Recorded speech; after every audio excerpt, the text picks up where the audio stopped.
નમસ્કાર વિદ્યાર્થી મિત્રો, ઓક્સફર્ડ સ્કૂલ ઓફ સાયન્સના કોમર્સ ડિપાર્ટમેન્ટમાં આપ સર્વનું હાર્દિક સ્વાગત છે. આજે આપણે ધોરણ 12 કોમર્સની અંદર એસપીસીસી વિષયની અંદર એક નવું ચેપ્ટર ચાલુ કરવા જઈ રહ્યા છીએ. આપણો પહેલો વિભાગ એટલે કે વાણિજ્ય પત્ર વ્યવહારનું ચેપ્ટર નંબર 3, આંતરવિભાગીય અને કર્મચારી વિષયક પત્ર વ્યવહાર.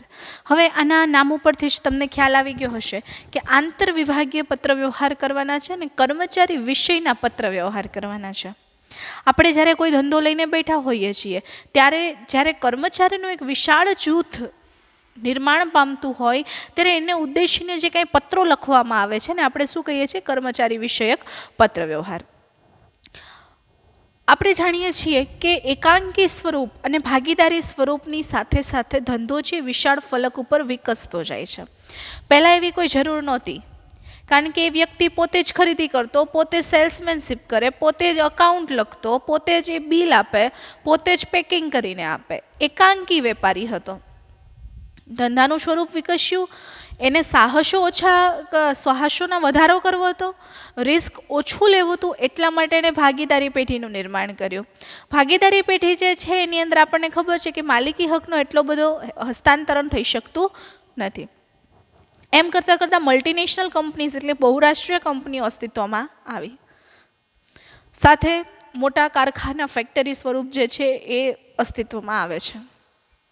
આમ કરતાં કરતાં એ જે વ્યક્તિ છે એટલે કે જે માલિક છે એને ઘણી બધી શાખાઓ એની ઊભી થાય છે. એક શહેરની અંદર કોઈ એક ધંધો ખોલેલો છે તો એ ધંધાની શાખા ઘણી બધી જગ્યાએ વિસ્તરેલી હોય. જેમ કે બ્લુ બુદ્ધા પેન્ટની કંપની છે, અમદાવાદથી એનું અસ્તિત્વ ચાલુ થયું, તમને મુંબઈમાં પણ જોવા મળશે, એ તમને અમરેલીમાં પણ જોવા મળશે, એ તમને સુરતમાં પણ જોવા મળશે. તો એની શાખાઓ છે. એ જ રીતે કોઈ એક કંપની છે, એ કંપની જ્યારે પોતાનું નિર્માણ કરે છે ત્યારે એ પોતાનું શહેરમાં તો પોતે હોય જ, પણ આજુબાજુ પણ એનો વિસ્તાર કરે છે, નવી નવી શાખાઓ ખોલે છે. તો વડી શાખાથી લઈ અથવા તો વડી કચેરીથી લઈને શાખા સુધી ને શાખાથી લઈને વડી કચેરી સુધી જે કાંઈ પત્ર વ્યવહારો થાય છે એને આપણે આંતરવિભાગીય પત્ર વ્યવહાર કહીએ છીએ. આંતરવિભાગીય એટલે કેવો પત્ર વ્યવહાર? તો કે એક વિભાગને સૂચના બીજા વિભાગને મોકલવાની હોય. હવે વડી કચેરી એટલે કે જે મેઇન ઓફિસ છે ત્યાંથી શાખા સુધી બધા મેસેજ પહોંચાડે. શાખાના કોઈ પ્રશ્નો છે તો એ વડી કચેરી એટલે મેઇન ઓફિસ સુધી, વડી કચેરી એટલે મેઇન ઓફિસ, મેઇન ઓફિસથી શાખા સુધી અને શાખાથી મેઇન ઓફિસ સુધી જે કંઈ પત્ર વ્યવહાર કરવામાં આવે છે એને આપણે શું કહીએ છીએ? તો કે આંતર વિભાગીય પત્ર વ્યવહાર કહેવામાં આવે છે. આ વસ્તુ સમજાઈ ગઈ હશે કે આંતર વિભાગીય પત્ર વ્યવહાર જે છે વડી કચેરીથી શાખા, શાખાથી વડી કચેરીએ કરવામાં આવે છે. હવે એની અંદર નોટિસ આવી જાય, પરિપત્રો આવી જાય ને મેમો, આ 3 વસ્તુ આવે છે. આજના લેક્ચરની અંદર આપણે 2 વસ્તુ જોવાની છે, નોટિસ અને પરિપત્ર.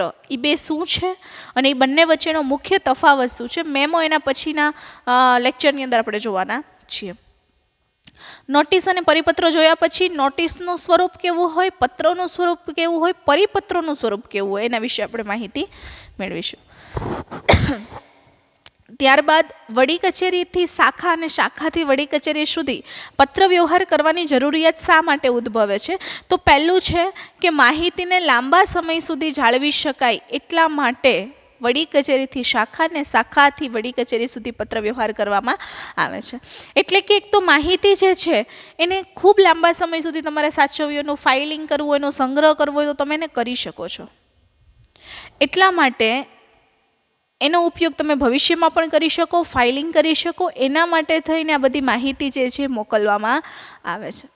સાથે આપણે જોઈએ તો કે માહિતી નિસંકોચપણે જણાવી શકાય. ઘણી માહિતી એવી હોય છે કે જ્યારે એને પ્રત્યક્ષ જણાવવાની હોય તો આપણને સંકોચ ઉદ્ભવ થતો હોય.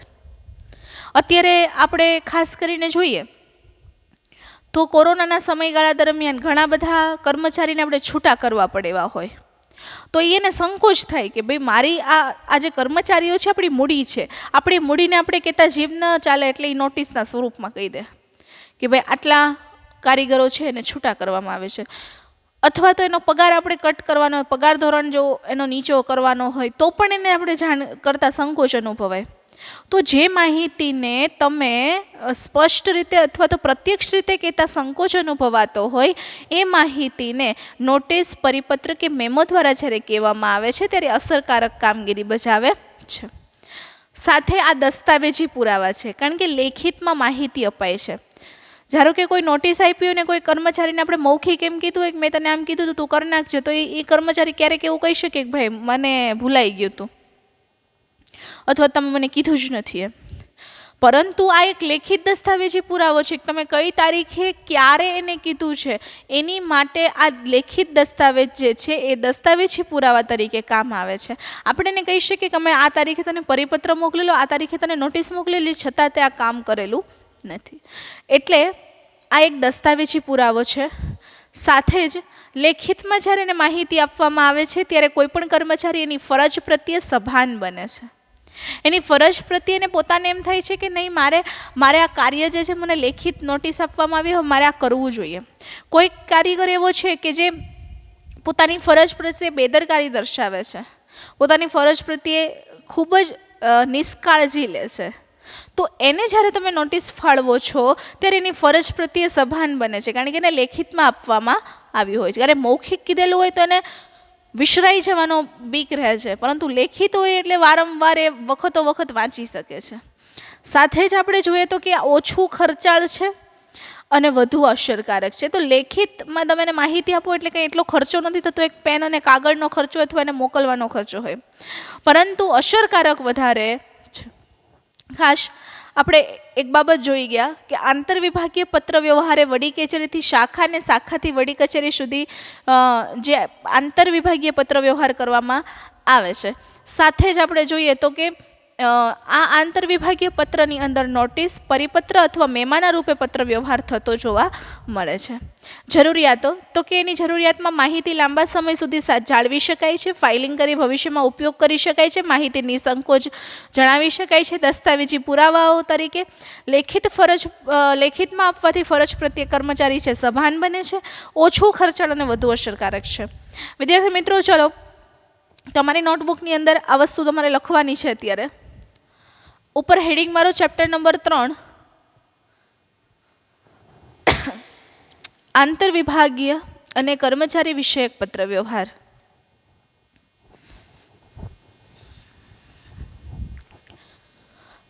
ઉપર હેડિંગ આપો આંતરવિભાગીય પત્ર વ્યવહાર.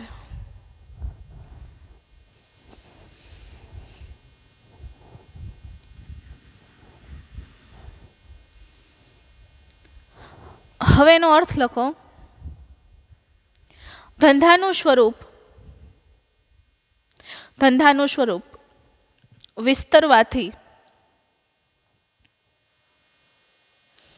વડે કચેરીને તેના આંતર વિભાગો સાથે પત્ર વ્યવહાર કરવાની આવશ્યકતા ઊભી થાય છે.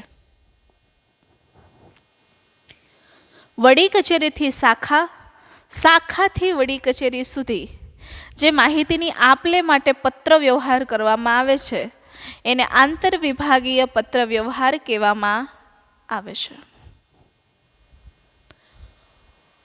જેમાં પત્ર વ્યવહાર મુખ્યત્વે નોટિસ, પરિપત્ર અને મેમાના રૂપે, નોટિસ, પરિપત્ર અને મેમાના રૂપે પત્ર વ્યવહાર કરવામાં આવે છે. હવે હેડિંગ મારો નીચે આંતરવિભાગીય પત્ર વ્યવહારની જરૂરિયાતો. આ પત્ર વ્યવહારથી માહિતી લાંબા સમય સુધી જાળવી શકાય છે. નંબર બીજો, ફાઇલિંગ કરી અને ભવિષ્યમાં તેનો ઉપયોગ થઈ શકે છે.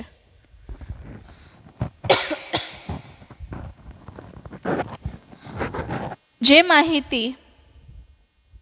માહિતી પ્રત્યક્ષમાં કહેતા સંકોચ ઊભો થાય છે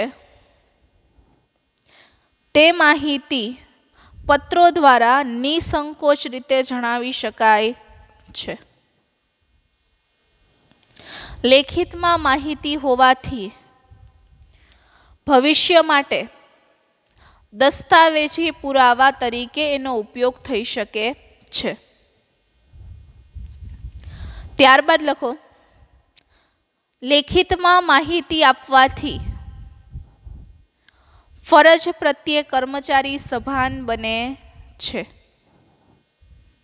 ત્યારબાદનો મુદ્દો લખો, આ પદ્ધતિ ઓછી ખર્ચાળ અને વધુ અસરકારક છે. આ હતું આપણું આંતર વિભાગીય પત્ર વ્યવહાર. આના પછી હવે આપણે જોવાના છીએ નોટિસનો અર્થ. હવે આપણે જોયું એમ કે આંતર વિભાગીય પત્ર વ્યવહારની અંદર 3 રીતે પત્ર વ્યવહાર થાય: નોટિસ, પરિપત્ર અને મેમો. તો એમાંનો પ્રથમ જે પ્રકાર છે નોટિસ, એના વિશેની આપણે માહિતી મેળવીએ. તો નોટિસનો અર્થ એવો થાય છે કે જ્યારે કોઈ સંસ્થાની અંદર કાયદાકીય, સંસ્થાકીય કે બંધારણીય કાર્યાલયની માળખાગત ફેરફાર કરવામાં આવે તો એની જાણ કરતો પત્ર કર્મચારીને લખવામાં આવે છે, એને આપણે કહીએ છીએ નોટિસ.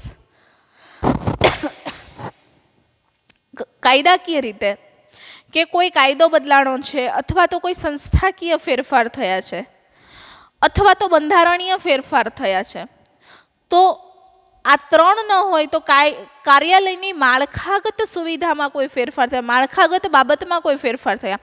ધારો કે સમય બદલાઈ ગયો છે માળખાગત રીતે આપણે જોઈએ તો કે પહેલાં સવારે 7 વાગ્યાથી રાત્રે 10 વાગ્યા સુધીનો સમય હોય અને હવે આપણે રાત્રે 10 વાગ્યાથી લઈ અને સવારે 10થી લઈને રાત્રે 10 સુધીનો આપણે સમય કર્યો છે. તો આપણે જે કંઈ સમયમાં ફેરફાર કર્યો છે તો એ માળખાગત બાબત થઈ. તો એના ફેરફારની જાણ જે છે એ કર્મચારીને કરતો પત્ર વ્યવહાર કરીએ તો આપણે એને શું કહી શકીએ છીએ? નોટિસ કહી શકીએ છીએ. કોઈ કાયદામાં ફેરફાર થયો છે તો કાયદાની જાણ કરવાનો એનો પત્ર લખવો પડે. બંધારણીય ફેરફાર થાય, માળખાગત ફેરફાર થાય કે સંસ્થાકીય ફેરફાર થાય, બધી જ બાબતના પત્રો કર્મચારીને લખવામાં આવે છે. એનો હેતુ શું છે? તો કે નીતિ વિષયક બાબતોનું ધ્યાન દોરવા માટે. જે નીતિ વિષયક બાબતો છે એનું ધ્યાન એને દોરવાનું છે. ધારો કે કોઈ કર્મચારી એવો છે કે જે ખૂબ મોડો આવે છે, તો તમે કોઈ કર્મચારીઓ જે મોડા આવે છે એના સમૂહને લખી શકો છો, અથવા કોઈ પર્ટિક્યુલર એક વ્યક્તિને પણ તમે લખી શકો છો કે ભાઈ આપણો આવવાનો સમય આ છે ને છતાં તમે આ સમય આવો છો, તો એના ખુલાસા આપતી નોટિસ એને બજાવી શકો. અથવા એને કહી શકો કે ભાઈ આપણો આ સમય છે બરાબર, અને તમે મોડા આવવાથી ઘણા બધા પ્રશ્નો સર્જાય છે, બીજા લોકો પણ તમારું જોઈને અનુકરણ કરવા પ્રેરાઈ શકે છે. તો એ માટે થઈને ધ્યાન દોરતો પત્ર પણ એને લખી શકો છો, અને આપણે નોટિસ કહી શકાય. નીતિ વિષયક બાબતોનું ધ્યાન દોરવા માટે થઈને પણ પત્ર વ્યવહાર લખવામાં આવે છે. ક્યારેક એ કામમાં કોઈ બેદરકારી દર્શાવે છે, બેકાળજી દર્શાવે છે, જેનાથી ધંધાને નુકસાન થાય છે, તો એની પણ નોટિસ આપી શકાય છે.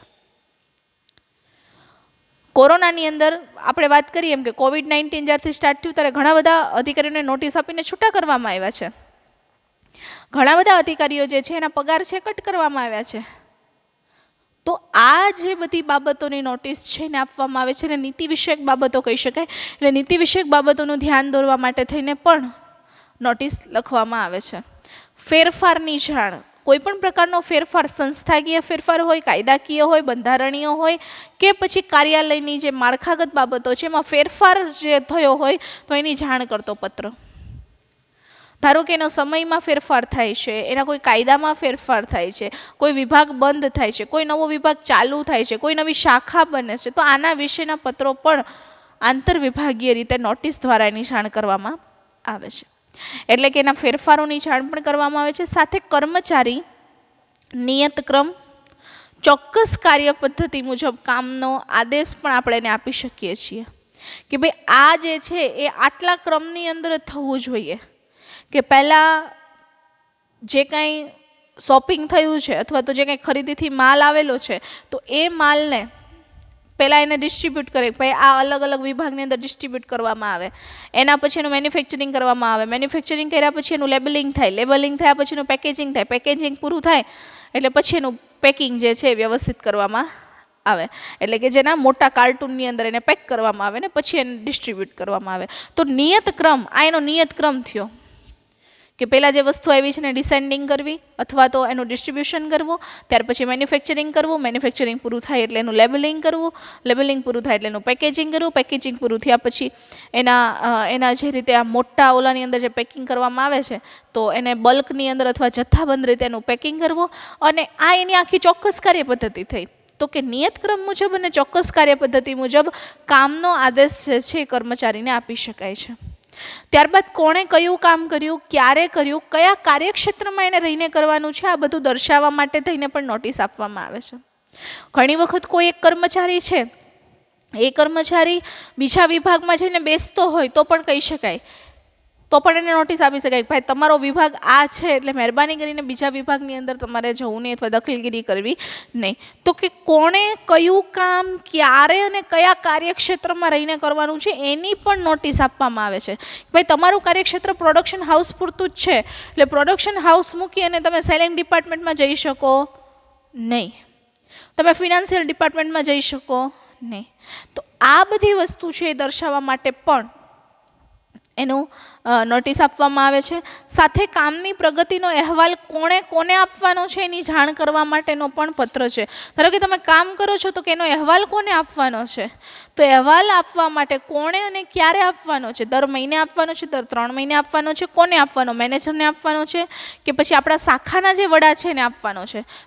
ધારો કે પ્રોડક્શન મેનેજર હોય અથવા મેન્યુફેક્ચરિંગ મેનેજર હોય છે, ફિનાન્શિયલ મેનેજર હોય છે, કોને આપવો, તો એના વિશેની જાણ કરતા પત્ર પણ જે છે એ નોટિસની અંદર બજાવવામાં આવે છે. એટલે વિદ્યાર્થી મિત્રો આપણે નોટિસનો અર્થ લખીશું. ચાલો તમારા નોટબુકની અંદર લખી લો. નોટિસનો અર્થ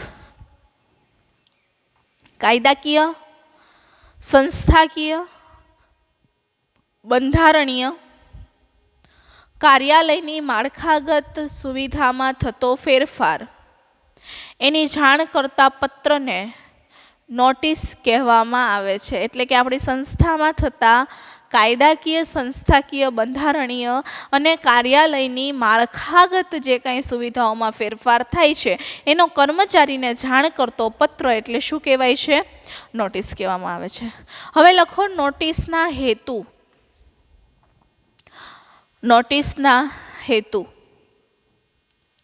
લખો. પહેલું, નીતિ વિષયક બાબતોનું ધ્યાન દોરવા માટે, નીતિ વિષયક બાબતોનું ધ્યાન દોરવા માટે નોટિસ બજાવવામાં આવે છે અથવા નોટિસ લખવામાં આવે છે.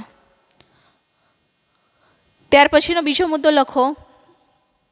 કાયદાકીય, સંસ્થાકીય, બંધારણીય, કાર્યાલયની માળખાગત સુવિધામાં થતા ફેરફારની જાણ કરવા માટે નોટિસ લખવામાં આવે છે. ત્યારબાદ ત્રીજો મુદ્દો લખો.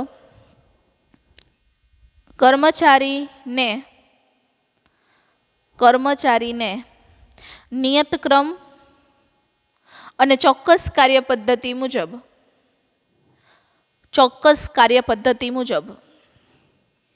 કામનો આદેશ આપવા માટે નોટિસની ફાળવણી કરવામાં આવે છે. ત્યારબાદ લખો. કોણે કયું કામ ક્યારે અને કયા કાર્યક્ષેત્રમાં રહીને કરવાનું છે એ દર્શાવવા માટે નોટિસ ફાળવવામાં આવે છે. ત્યાર પછીનો મુદ્દો લખો. કામની પ્રગતિનો અહેવાલ કોણે અને કોને આપવાનો રહેશે. કામની પ્રગતિનો અહેવાલ કોને આપવાનો રહેશે એની જાણ કરવા માટે થઈ અને નોટિસ છે લખવામાં આવે છે. તો આ હતો નોટિસનો અર્થ. હવે આપણે એનો બીજો વિભાગ જોવાનો છે, પરિપત્ર. પરિપત્રનો અર્થ શું છે, એના કાર્ય શું છે ને એના લક્ષણ શું છે, આપણે ત્રણેય બાબતો જોઈએ. પરિપત્રનો અર્થ એટલે કે વ્યવસ્થા તંત્રએ ઘડેલ આચાર સંહિતાની માહિતીથી જૂથને માહિતગાર કરવાના અભિગમથી આ પરિપત્ર લખવામાં આવે છે. તમે એક શબ્દ અહીંયા જોયો હશે, જૂથને. ખાસ આ પરિપત્ર જૂથને લખવામાં આવે છે. આ કોઈ વ્યક્તિ કે સમૂહને ઉદ્દેશીને લખાય, પરંતુ આ તો માત્ર જૂથને માહિતગાર કરવાના અભિગમથી જ લખવામાં આવે છે કે વ્યવસ્થા તંત્રએ ઘડેલા આચાર સંહિતાની માહિતીથી જૂથને માહિતગાર કરવાના અભિગમથી પરિપત્ર લખવામાં આવે છે, અથવા જે પત્ર લખવામાં આવે છે ને પરિપત્ર કહેવામાં આવે છે. તો કે આ છે ને એ વ્યાવહારિક અને વહીવટી દ્રષ્ટિકોણ ધરાવે છે. કેવો દ્રષ્ટિકોણ? તો કે વ્યવહારિક અને વહીવટી દ્રષ્ટિકોણ. જ્યારે તમે અહીંયા જોયું તો કે અહીંયા નીતિ વિષયક બાબતોનું ધ્યાન દોરવામાં આવે છે. અહીંયા શું કરે છે? તો કે વ્યવહારિક અને વહીવટી દ્રષ્ટિકોણ હોય છે, જ્યારે અહીંયા નીતિ વિષયક જે બાબતો છે એનું ધ્યાન દોરવામાં આવે છે.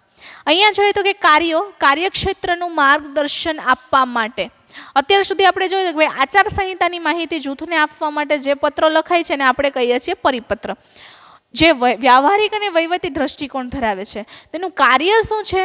તો કે કર્મચારીને એના કાર્યક્ષેત્રનું માર્ગદર્શન મળી રહે કે ભાઈ તમારે આટલું તમારું કાર્યક્ષેત્ર છે.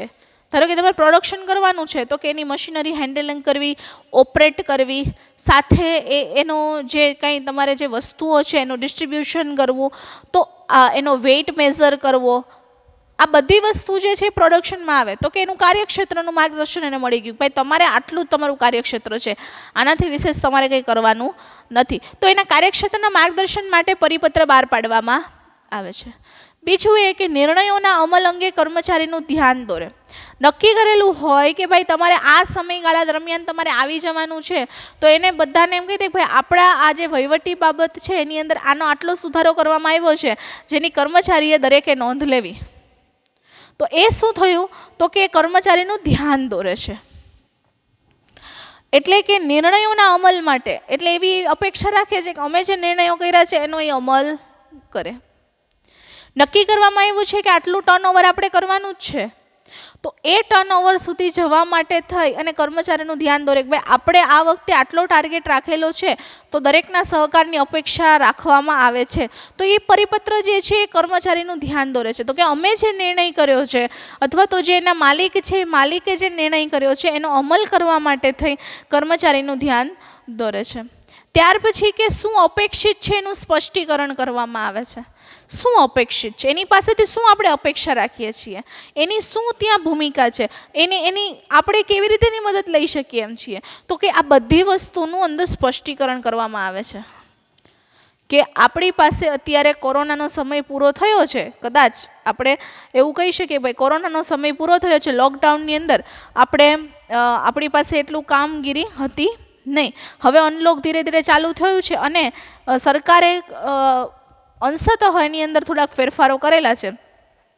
તો કર્મચારીને ખાસ જણાવવાનું કે આપણી પાસે અત્યારે આ ઓર્ડર હોવાથી આપણે થોડોક હવે ઓવરટાઈમ જે છે નક્કી કરવામાં આવે છે કે જે 8 વાગે આપણી ફેક્ટરી બંધ થતી હતી એ હવે 10 વાગે બંધ કરવામાં આવશે. એટલે 2 કલાક વધારાનો સમય નક્કી કરવામાં આવે છે, જેની દરેક કર્મચારીને ધ્યાન દોરવામાં આવે છે. તો આવી નોટિસ જ્યારે બહાર પડે છે ત્યારે એની પાસે શું અપેક્ષા છે? તો કે એને 2 કલાક ત્યાં રહેવાની અપેક્ષા છે. તો એનું સ્પષ્ટીકરણ થયું તો કે 2 કલાક તમારે અહીંયા વધારે રોકાવાની સ્પષ્ટીકરણ તેણે કરી દીધેલું હોય છે. એટલે આટલી બાબત જે છે એના કાર્યો છે કે કાર્યક્ષેત્રનું માર્ગદર્શન મળે, નિર્ણયોના અમલ અંગે કર્મચારીનું ધ્યાન દોરે અને એની પાસે શું અપેક્ષિત છે એનું સ્પષ્ટીકરણ થાય. સાથે જ દરેક વ્યક્તિ જે છે એની માટે સમાન છે, સમાનતાને સ્પર્શે છે, સમાનતાને દર્શાવે છે. કોઈ એક કર્મચારીને ઉદ્દેશીને કે બીજા કર્મચારીના જૂથને ઉદ્દેશીને એવું લખાતું નથી. બધા જ એની માટે સમાન છે એવું સાબિત થાય છે. એટલે કે સમાનતા જે છે દર્શાવવામાં આવે છે. ત્યારબાદ આપણે એના લક્ષણો જોઈએ તો કે જૂથને સંબોધીને લખાય છે. કોને સંબોધીને લખાય છે? જૂથને સંબોધે છે, આખા ગ્રુપને સંબોધે છે કે હવે તમારે આ વસ્તુ કરવાની છે. તો કે એના જૂથને સંબોધીને લખાય છે. સાથે એક સમાન રીતે લાગુ પડે, દરેકને સમાન લાગુ પડે છે. વાલાદવડાની નીતિ એમાં ચાલતી નથી. પરિપત્ર કોઈ એક વ્યક્તિને કે એવી રીતે ઉદ્દેશિત નહીં, પણ આખા જૂથને સંબોધીને કે બધાએ 2 કલાક રોકાવાનું છે, એટલે ફરજિયાત દરેક વ્યક્તિએ 2 કલાક રોકાવાનું થાય. તો કે એક સમાન રીતે દરેકને લાગુ પડે છે. સાથે સંબોધન કે શુભેચ્છા દર્શક સમાપન આવતું નથી. એમાં કોઈ એમ નથી કે તું આભાર અથવા તો તમારી અપેક્ષાની, તમારે આ સહકારની અપેક્ષા એવો કોઈ શબ્દનો ઉલ્લેખ થતો નથી. તમારે 2 કલાક રોકાવાનું છે જેની જાણ કરવામાં આવે છે. આ વસ્તુ જે છે એ સંબોધન કે શુભેચ્છા દર્શક સમાપનમાં આવતું નથી. સાથે તારીખ સમયનું ખાસ મહત્વ હોય છે. નીતિ વિષયક નિર્ણયોના અમલ તરફ ધ્યાન દોરે છે. નીતિ વિષયક નિર્ણયોની જાણ અહીંયા કરવામાં આવે, જ્યારે એનો અમલ ક્યાં કરવામાં આવે છે? પરિપત્ર દ્વારા. તો આટલી બાબતો આપણે પરિપત્રની અંદર જોઈ ગયા. ફરીથી એક વખત પરિપત્રનો અર્થ તમારે લખવાનું છે તમારા નોટબુકની અંદર, કે પરિપત્રનો અર્થ કરીને લખો. પરિપત્રનો અર્થ વ્યવસ્થા તંત્રએ ઘડેલ આચાર સંહિતાની માહિતીથી જૂથને માહિતગાર કરવાના અભિગમથી જે પત્ર લખવામાં આવે છે એને પરિપત્ર કહેવાય છે. વ્યવસ્થા તંત્રએ ઘડેલ આચાર સંહિતાની માહિતીથી જૂથને માહિતગાર કરવાના અભિગમથી જે પત્ર લખવામાં આવે છે એને પરિપત્ર કહેવામાં આવે છે. નીચેનો મુદ્દો લખો. પરિપત્ર વ્યાવહારિક અને વહીવટી દ્રષ્ટિકોણથી લખવામાં આવે છે. પરિપત્ર વ્યાવહારિક અને વહીવટી દ્રષ્ટિકોણથી લખવામાં આવે છે. ત્યારબાદનો મુદ્દો લખો નીચે. કાર્યો એમાં નીચે લખો. કર્મચારીને કાર્યક્ષેત્રનું માર્ગદર્શન આપવાના હેતુથી પરિપત્ર લખવામાં આવે છે. ત્યાર પછીનો મુદ્દો લખો. નિર્ણયોના અમલ અંગે કર્મચારીનું ધ્યાન દોરે છે.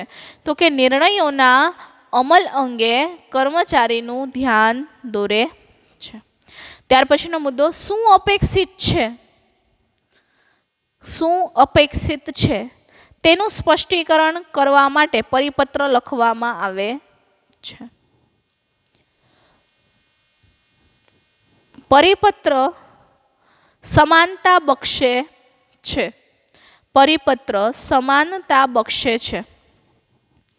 લખો એનું લક્ષણ.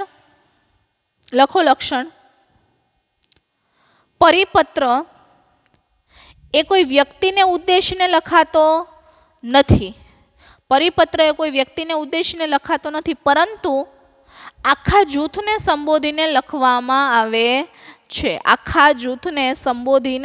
લખવામાં આવે છે. ત્યારબાદ લખો. પરિપત્ર દરેક કર્મચારીને એક સમાન લાગુ પડે છે. ત્યાર પછી લખો.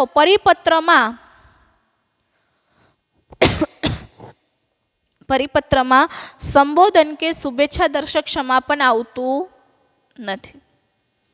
ત્યાર પછી લખો. તારીખ અને સમયનું પરિપત્રમાં ખાસ મહત્વ હોય છે. અને લાસ્ટ મુદ્દો લખો. નીતિ વિષયક નિર્ણયોમાં અમલ તરફનું ધ્યાન દોરે છે. નીતિ વિષયક નિર્ણયોના અમલ તરફનું ધ્યાન દોરે છે. હવે ખાસ તમને કહી દઉં કે નોટિસ અને પરિપત્ર એ બંનેનું જો આપણે તફાવત, આપણે બંને સામસામે જ છે, બંનેના તફાવત ઝડપથી જોઈ જઈએ. નોટિસનો અર્થ થાય છે કાયદાકીય. પહેલા તો એનો અર્થ લખવાનો. કોઈનો પણ તફાવત પૂછાય એટલે શું લખવાનું? પહેલા અર્થ. તો કે નોટિસ એટલે કાયદાકીય, સંસ્થાકીય, બંધારણીય કે કાર્યાલયની માળખાગત સુવિધામાં થતા ફેરફારની જાણ કરતો પત્ર જે કર્મચારીને લખવામાં આવે છે, જેને નોટિસ કહેવામાં આવે છે. જ્યારે પરિપત્રનો અર્થ છે વ્યવસ્થા તંત્રએ ઘડેલ આચાર સંહિતાની માહિતીથી જૂથને માહિતગાર કરવાના અભિગમથી લખાય છે. બીજી વસ્તુ, કોને લખે છે? તો કે નોટિસ છે એ હંમેશા બંને વિભાગ લખે. વડી જે કંઈ જે આપણે જેને કહીએ છીએ કે વડી કચેરી હોય તો વડી કચેરીથી શાખાને લખાય ને શાખાથી વડી કચેરીને નોટિસ મોકલવામાં આવે છે. પરંતુ પરિપત્ર જે છે એ વડી કચેરીથી કર્મચારી તરફ લખવામાં આવે છે. નોટિસ છે દ્વિમાર્ગી છે. સામે નોટિસ તમે લખી શકો છો. જ્યારે પરિપત્ર છે એક માર્ગી છે. એ માલિક છે એ નીચેના અધિકારીને લખે, એટલે ઉચ્ચ અધિકારીથી કર્મચારીને, કર્મચારીથી ઉચ્ચ અધિકારીને લખાતું નથી. ઉચ્ચ અધિકારી કર્મચારીને લખે છે, બાકી કર્મચારી છે એ પરિપત્ર લખી શકતો નથી. એટલે કે આ એકમાર્ગી છે ને આ દ્વિમાર્ગી પ્રક્રિયા છે. ત્યાર પછીનો મુદ્દો જોઈએ તો કે અહીંયા નીતિ વિષયક બાબતોનું ધ્યાન દોરવામાં આવે છે, જ્યારે ત્યાં વ્યવહારિક અને વહીવટી બાબતોનું ધ્યાન દોરવામાં આવે છે. સાથે આપણે જોઈએ તો કે કર્મચારીનો નિયત ક્રમ અને ચોક્કસ કાર્યપદ્ધતિ મુજબ કામનો આદેશ અહીંયા આપવામાં આવે છે, જ્યારે નિર્ણયોનો અમલ છે એ તરફ કર્મચારીનું ધ્યાન દોરવામાં આવે છે, એટલે એને કાર્યક્ષેત્રનું માર્ગદર્શન આપવામાં આવે છે. અહીંયા કોઈ એક વ્યક્તિને ઉદ્દેશીને લખાય છે જે અથવા તો સમૂહને ઉદ્દેશીને લખાય, જ્યારે અહીંયા કોઈ વ્યક્તિને ઉદ્દેશીને લખાતું નથી, માત્ર જૂથને સંબોધીને જ લખવામાં આવે છે. તો આ બાબત, આટલી બાબત જે છે એ નોટિસ અને પરિપત્ર વચ્ચેના તફાવતના મુદ્દાઓ છે. તમારી નોટબુકની અંદર પણ આપેલા છે અને આપણે આ બાબતને ખાસ ધ્યાન રાખવાનું છે. સાથે હવે આના પછીના લેક્ચરની અંદર આપણે કારણદર્શક નોટિસ કોને કહેવાય, નમૂનાના પત્રો જે છે એના વિશેના એના જે ઉદાહરણો આપેલા છે એના વિશે માહિતી મેળવીશું. તમારી હમણાં જ પરીક્ષાઓ પૂરી થઈ છે, એટલે અપેક્ષા રાખીએ છીએ કે તમારી પરીક્ષા છે ખૂબ સારી ગઈ હશે, તમે ખૂબ સારી રીતે એને એટેમ્પ્ટ કર્યું હશે. સાથે જ કોરોના છે એ બહાર ફરી રહ્યો છે, જ્યાં સુધી આપણે એને લેવા માટે નહીં જઈએ ત્યાં સુધી કોરોના છે આપણા સુધી આવવાનો નથી. એટલે કામ વગર બહાર નીકળવાનું ટાળવું જોઈએ, સોશિયલ ડિસ્ટન્સિંગનું પાલન કરવું જોઈએ, માસ્ક પહેરવું જોઈએ અને stay at home, stay safe. ધન્યવાદ.